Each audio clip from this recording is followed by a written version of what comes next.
Ngayong linggo, lubos na magtataas ang presyo ng gas, diesel at kerosene.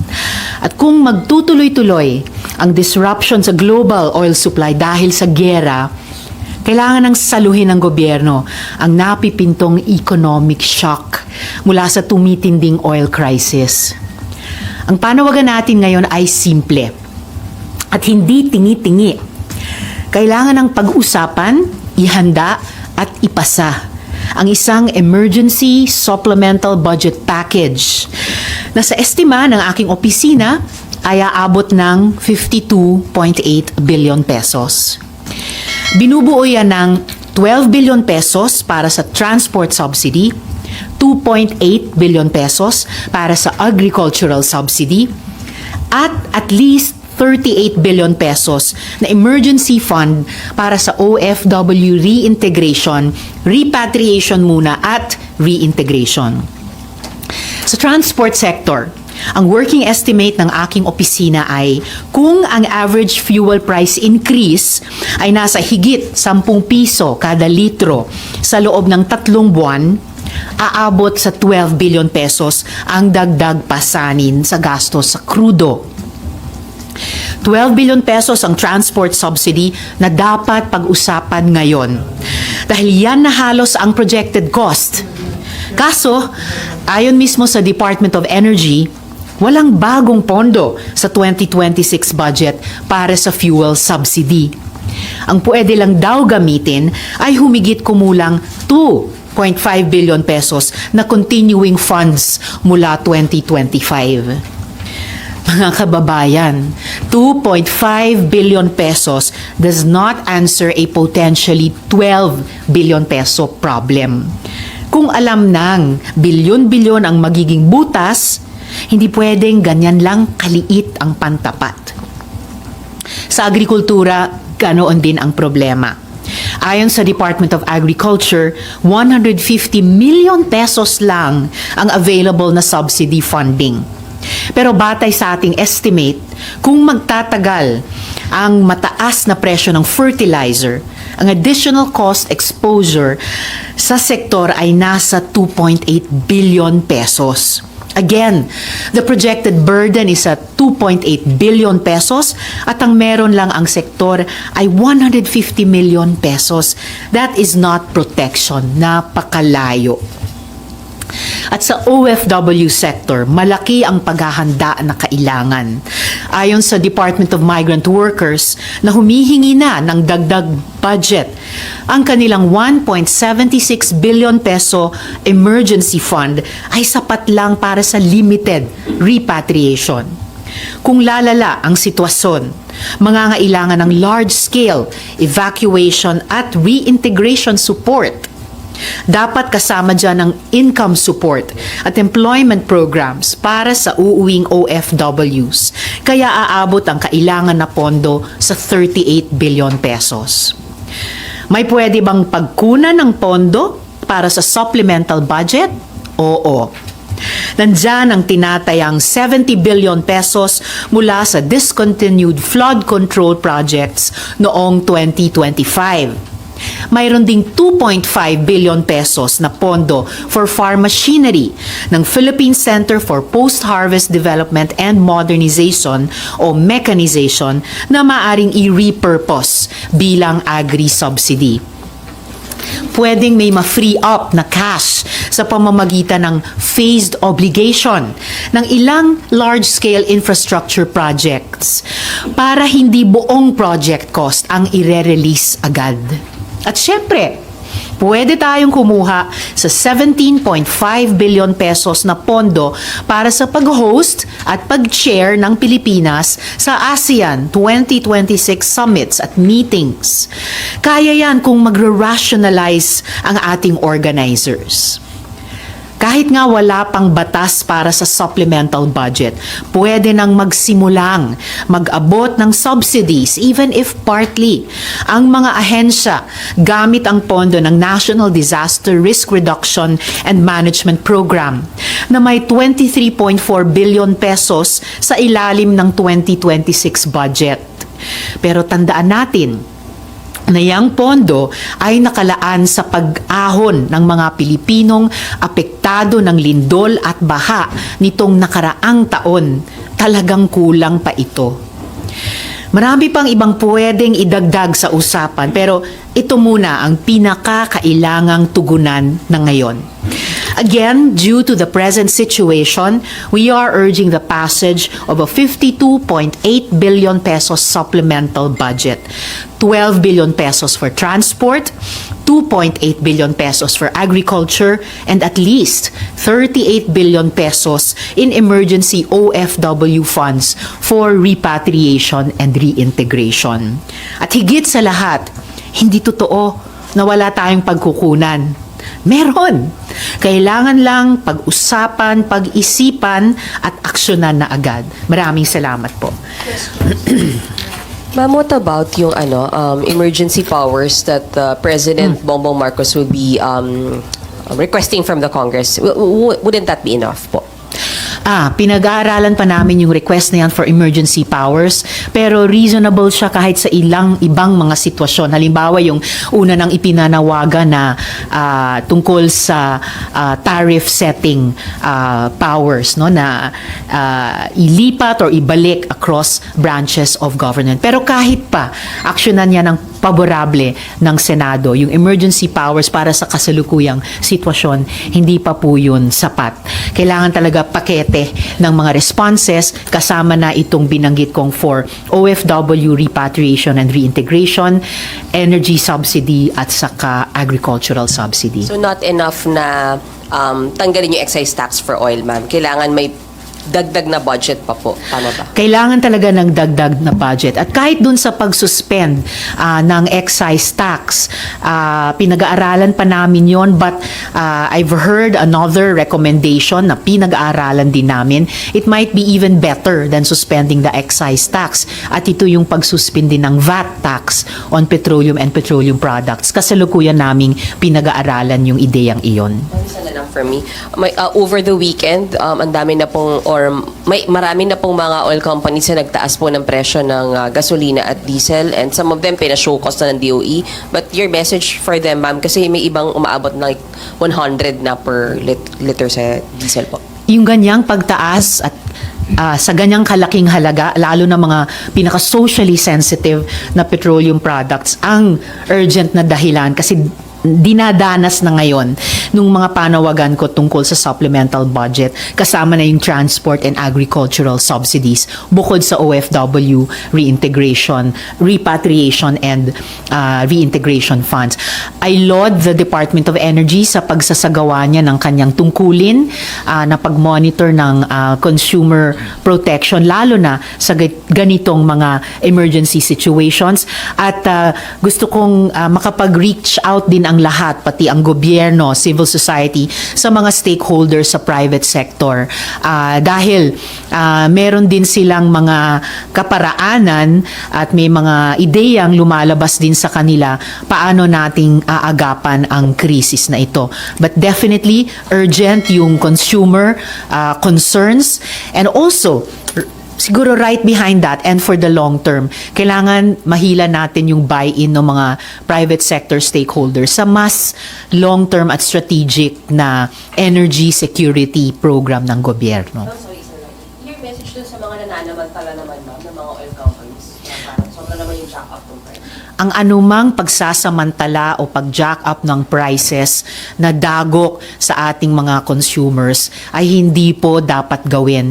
I-review po ng mga stakeholders sa private sector, ng energy sector, ano lamang ang pinapayagan sa kanila sa ilalim ng batas at sa maaring iba pang ilabas ng na batas kasama na yung supplemental budget sa gitna ng krisis na ito, at isama yon dun sa industry practices, dapat best practices na meron sila, including in terms of ano dapat yung buffer stock nila o inventory, ano yung mga pricing practices nila. Kailangang makaabot tayo ng isang balanse na poprotektahan ang challenge na nga na efforts ng bawat mamamayan, lalo na yung pinaka-vulnerable, na i-survive ng makatao ang krisis na ito. So, Okay, Marlon, then Daniel. Ma'am, yung additional budget na 52.8 billion, will that be enough for the year? Kasi we're only the first quarter pa lang. Will that be enough for the sectors you mentioned?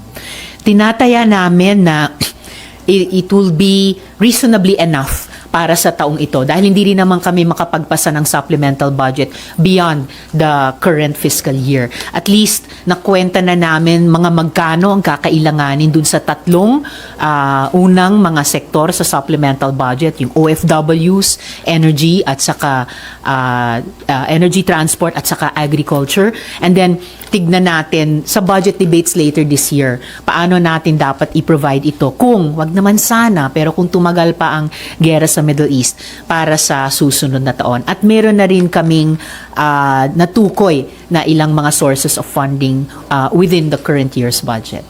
There are suggestions also na instead of reducing the excise tax on fuel products, kasi may kinabang din daw doon yung mga pwede, kaya namang magbayad, ano ba, mga mayayaman na car users. But instead of reducing yung excise tax, targeted na financial aid sa mga sectors na pinaka-vulnerable, like yung mga mangingisda, yung nasa transport sector.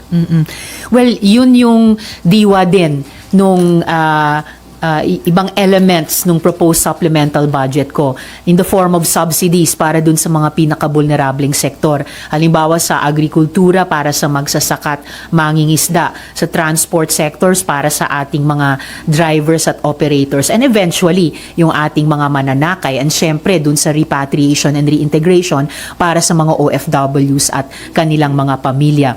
Dagdag pa po dun, dapat harapin na natin yung mga panukala tungkol sa may adjustment bang dapat gawin sa ating tax regime at least habang rumaragasa pa yung gera dyan sa Middle East. Kaya nga po, bukod sa pag-aaral tungkol dun sa pag-suspend ng excise tax on petroleum products, yung pag-aaral dun sa isa pang panukala na pag-suspend momentarily ng VAT. Dahil yun ay isang halimbawa ng indirect and regressive tax na pinaka-proportionately tumatama din sa mga mahihirap na at vulnerable. And how do you operationalize po yung additional funding? Will you raise that sa plenary or discuss yun sa mga kasamahan nyo or kay Senator B? Both or all three. Kasi sinimula ng pag-usapan yun dun sa pagdinig ng Committee on Migrant Workers. Kumbaga yung cost component nitong pagtugon ng gobyerno sa krisis na sa current budget kulang na nga. At nagsabi na yung mga departments, DMW, nagsabi na kasalukuyan na silang humihingi ng dagdag pondo, and winelcome talaga nila yung ideya namin ng supplemental budget. Nagbigay na rin ng parang payo yung Department of Finance sa mga pwedeng pagkunan. Sabi nila contingent funds and eventually, hindi pa pwede ngayon, savings. Nagdaragdag po ako ng iba pang nakita na namin sa opisina ko na possible sources of funding para dito sa supplemental budget na ito.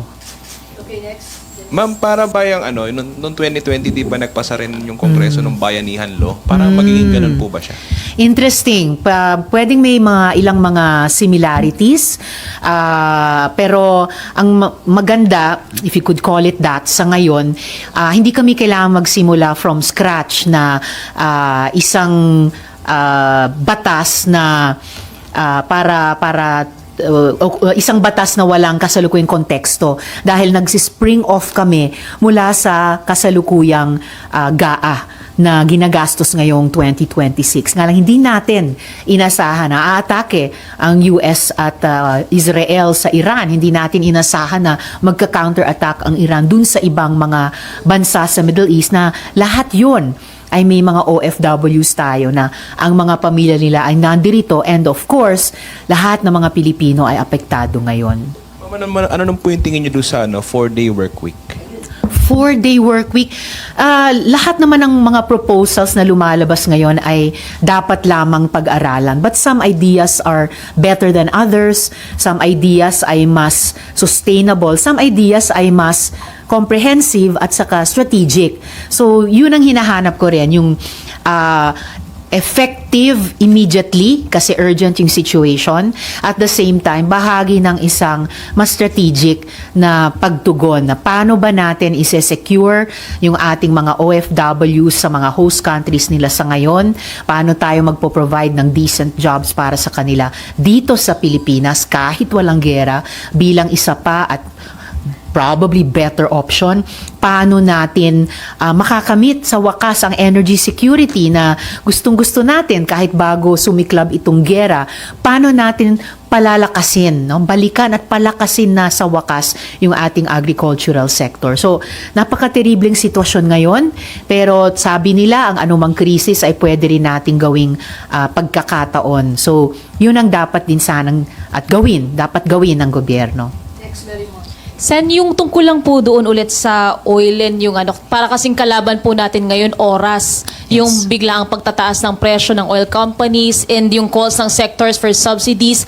Pero sa legislative calendar din po kasi mag-a-adjourn din po ang session. Ano po yung magiging timeline nyo ngayon? Kaya po ba in a nick of time to address all the concerns? Well, syempre kung dalhin din ng mga kasama ko sa Senado itong panukala kong supplemental budget in those categories and in those amounts, kung makukumbinsi sila o sasang-ayon na yung mga identified namin so far na sources of funds ay oo nga pwedeng paghuhaan para buuin yung kakailanganing pera.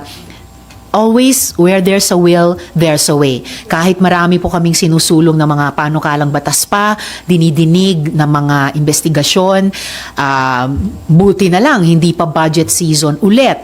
Or kahit pang may umabot na anumang mga impeachment trials, trabahong lahat yan ng Senado kung sakali. And this crisis is upon us at yung Senado bilang bahagi ng Kongreso, hindi kami pwedeng hindi kumilos as a legislature, as part of a legislature. So, pag ito ay sinuportahan ng mga kasama ko, itong panukala ko, isasagawa namin within the remaining time of this session. At wala rin palang nagpipigil na mag-special session kapag kinakailangan at ito'y ipinanawagan. Okay, Mayan. Sorry, ma'am, could you walk us through the process po nitong hinihiling ninyo? Paano po ba to? Maghi-hearing pa? The usual bill? Ganun po ba siya? Probably the usual bill. It will have to also, in speaking of time, it will have to emanate from the House. So I'm sure naman yung counterparts namin sa House ay may sense of urgency din, and ngayon pa lang ongoing malamang yung communications para magpasa ng isang supplemental budget hanggat maaga. So may nakausap na po kayo, ma'am, sa House? May, Pwede sumabay? Kailangang sumabay. So, dapat ngayon pa lang may kausap na kami.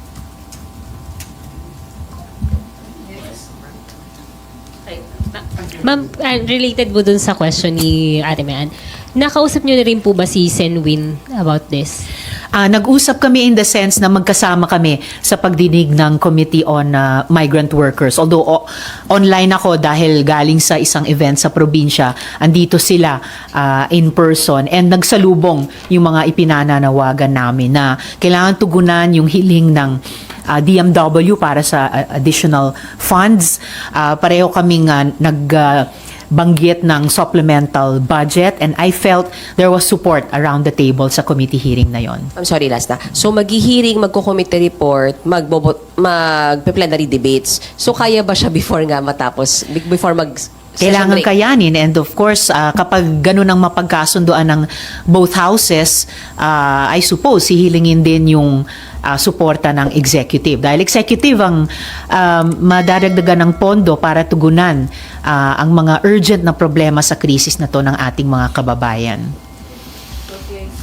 Meron pa po? Okay, wala na. Thank you po. Maraming salamat.